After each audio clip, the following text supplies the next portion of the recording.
अचिंत्या व्यक्तरूपाय निर्गुणाय गुणात्मने समस्त जगदाधारा मूर्तये ब्रह्मणे नमः। नमस्कार साथियों, आज मैं मुकेश भारद्वाज आप सभी के बीच में नवग्रहों का जो स्वरूप है और सिद्धांतिक पक्ष देखें और फलित पक्ष को देखें, उनमें कई लोगों का रहता है कि इसमें मतभेद है सप्त ग्रहों में और नवग्रहों में। वे जो दो छाया ग्रह हैं उनको सिद्धांतिक पक्ष में नहीं लेते हैं, और वहीं पर हमारे पास जो 9 ग्रहों में फलित देखा जाता है उसका विश्लेषण किस तरह से किया जाता है, ऋषियों की क्या सोच रही होगी और ऋषियों ने क्या उसमें वैज्ञानिक तथ्य ढूंढे होंगे, मैं उसी के साथ आप लोगों के साथ इस विषय को साझा करूंगा। मैं पहले भी एक बार आप सभी से इस विषय को कह चुका हूं कि सूर्य हमारे पास आत्मा का कारक है, वो आत्मा को प्रबल करने में सक्षम है। चंद्रमा हमारे अंदर मन का कारक है। मंगल हमारे पास सत्व का कारक है, पराक्रम का भाव है, पराक्रम का कारक है। वहीं पर बुध हमारे पास वाणी का कारक है। आपकी तेजस्वीयता तब देखी जाती है जब बुध प्रबल हो, उस व्यक्ति की वाणी प्रबल रहती है। बृहस्पति ज्ञान का कारक है। ऑथेंटिक ज्ञान होना, धार्मिक ज्ञान होना और अन्य विषयों का ज्ञान होना, ये सभी प्रक्रियाएं बृहस्पति से ही इतर हो जाती हैं। बृहस्पति कितना मजबूत है तो आपका जो ज्ञान है वो उस स्थिति में जाता है, और बृहस्पति कितना खराब है तो वो ज्ञान आप किस श्रेणी में ले जाते हैं। आप बृहस्पति को मजबूत स्थिति में देखेंगे तो आपको बड़े बड़े शंकराचार्य की पदवी वाले जातक मिलेंगे, और वहीं पर बृहस्पति की खराब स्थिति में उसके साथ अगर खराब ग्रह का बैठना हो जाए तो वहीं पर साइंटिस्ट भी आपको आतंकवादी के रूप में मिल सकता है। ज्ञान भी इतर हो जाता है। और शुक्र आपके पास वीर्य का कारक है, सत्व का कारक है, आपके सौंदर्य का कारक है। शनि ग्रह आपके पास ये सभी जो चीज़ें हैं, इनमें जो सत्व भाव और दुख का जो भाव है, ख़ास तौर पे दुख की श्रेणी में जब व्यक्ति आ जाता है तो कहते हैं कि शनि का जो स्थिति है वो सही नहीं है, और शनि को ही दुख का कारक माना जाता है।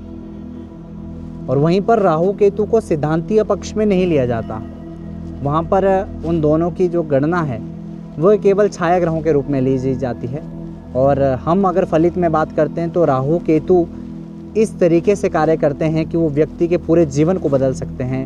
और आपने बहुत सारी चीज़ों में देखा होगा कि पराशर इत्यादि ऋषि हैं, वे राहु केतु से बने हुए योगों को जब कहते हैं तो वे बहुत सारे लोगों का खंडन भी कर देते हैं। हम उन विषयों में भी जाएंगे। इसके इतर मैं देखूं कि जो छाया ग्रह हैं और जो हमारे पास सप्त ग्रह हैं, जो 9 ग्रह मिलकर के बने हैं, वे अपने आप में किस तरह की स्थिति मनुष्य के जीवन में पैदा करते हैं। क्योंकि जो समष्टिगत स्थिति बनती है, आप लोगों ने देखा होगा, बाढ़ आना या खगोलीय घटनाओं का होना, ये जो स्थिति है ये बिल्कुल सभी ग्रहों के ऊपर ही विराजमान रहती है। ग्रहाधीनम जगत सर्वम, ग्रहों के अधीन ही ये जगत है। इस चराचर जगत में जितने भी प्राणी हैं, जितने भी व्योनि हैं, व्योनि इत्युक्ते अलग से जो जानवर हैं, पेड़ पौधे हो गए, ये सभी व्योनि में आते हैं। इन सब का भी विश्लेषण किया जाता है फलित में।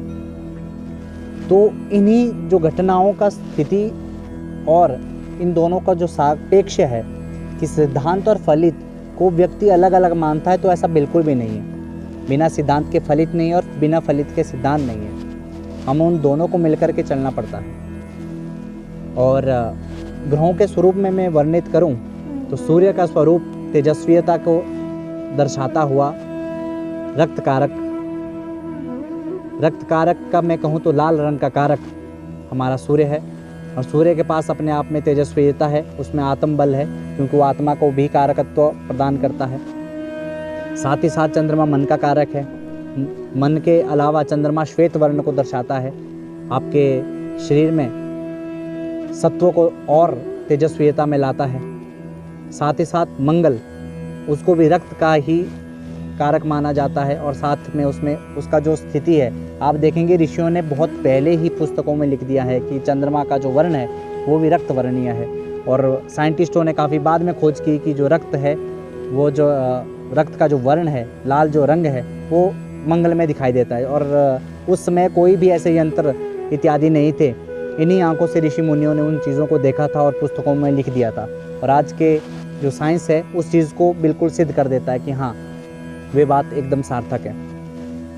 वहाँ पर चंद्रमा को और सूर्य को केवल आत्मा और मन का कारक यहाँ तक रखा गया है, किंतु उनका जो विश्लेषण है आपकी शरीर में सबसे ज़्यादा महत्व प्रदान करता है। मंगल को भूमि पुत्र भी कहा जाता है। अभी की जो साइंस रिसर्च कर रही है कि मंगल में जीवन है कि नहीं है, जबकि वो मंगल है वो पृथ्वी का ही पुत्र है। उसको भूमि सुत ऋषियों ने आज से अनादिकाल में कह दिया है कि वो पृथ्वी का ही पुत्र है। अब जो पृथ्वी के पुत्र में जीवन नहीं होगा क्या? तो आज हम देखते हैं वैज्ञानिक कहते हैं कि हाँ, मंगल में जीवन है। मंगल में जीवन है क्योंकि वो पृथ्वी का ही पुत्र माना जाता है। तो ये वैज्ञानिक दृष्टि हमें उस ओर दोहरानी पड़ेगी, किस क्षेत्र में वैज्ञानिक कार्य कर रहा है और वो हमारे शास्त्रों से कितना मिलता जुलता है। अगर हम सिर्फ केवल ये शास्त्रों तक इन विषयों को रखें, आप लोगों के समक्ष ना लाएं, तो काफ़ी चीज़ें आपको लगेगी कि वैज्ञानिक ही सब कुछ कर रहे हैं, हमारे ऋषियों ने कुछ भी नहीं किया था। ऋषियों ने वो बातें सब शास्त्रों में पहले से ही लिख दी हैं। भूमिपुत्र उनको पहले से ही कहा गया है। तो मंगल जब भूमिपुत्र है तो वहाँ पर जीवन सार्थक है। वहीं पर आप बुध की बात करें, बुध वाणी का कारक है। गूंगा, बहरा इत्यादि जो योग बनते हैं बुध की खराब स्थिति में बनते हैं। वे लोग अपनी वाणी को कई बार वाणी में हकलाना भी होता है, तो उसमें भी बुध की खराब स्थिति ही देखी जाती है कि बुध अगर कमज़ोर है तो वहाँ पर जो है बुध जो है व्यक्ति को हकलाने जैसी स्थिति में पैदा कर देता है। वो स्पष्ट रूप से बोलना नहीं संभव कर पाता, तो तुलाने जैसी स्थिति बनती है। और बृहस्पति का मैंने जैसे बताया कि वो ज्ञान के कारक हैं। वो ज्ञान किस तरह का है? धार्मिक प्रवृत्ति का ज्ञान है या अधार्मिक तत्वों में जा रहा है? ज्ञान इस सृष्टि में बहुत तरीके का है।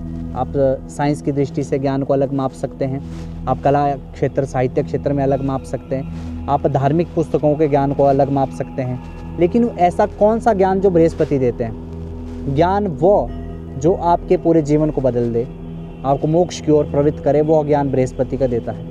बृहस्पति की स्थिति अच्छी होने पर ही व्यक्ति धार्मिक होता है, नहीं तो वो कुतर्की बन जाता है।